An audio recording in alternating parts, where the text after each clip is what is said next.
Australia has reversed the decision over recognising West Jerusalem as Israel's capital. The move from Canberra not going down well with Israeli government officials, which says it will be summoning Australia's ambassador.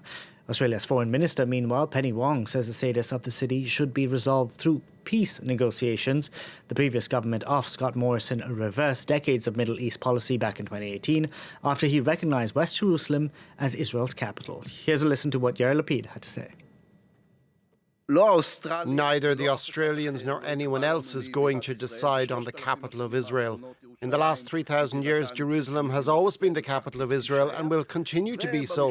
In the diplomatic sphere, we will reply to Australia in an orderly manner because that's how we work. We can now go across to correspondent Danielle Robertson standing by in Sydney. Danielle, why has the Australian government decided to do this now? Yeah, well, the Labor government flagged that this was their position in 2018. And now that they are in power after 9 years of a coalition government, the foreign minister reiterated their stance that they believe that the final status of Jerusalem should be resolved through peace negotiations. The foreign minister announcing that the Labor Party will be reversing the former coalition's policy that recognised West Jerusalem as the capital of Israel. The foreign minister, Penny Wong, saying that the Australian embassy will remain in Tel Aviv.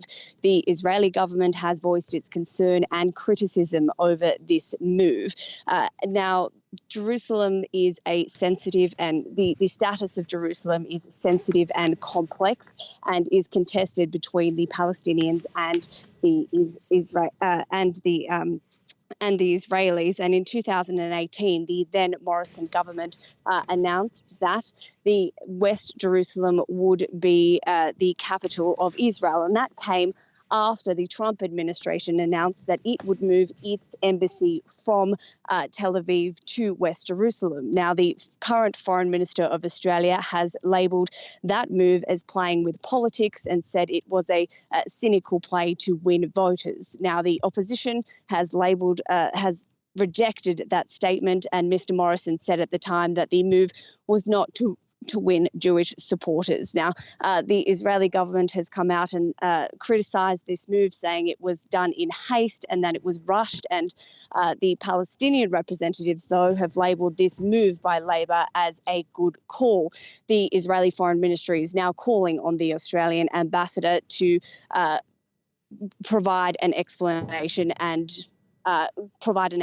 as they have criticised this move. Danielle, thank you very much for that. Danielle Robertson reporting there for us from Sydney.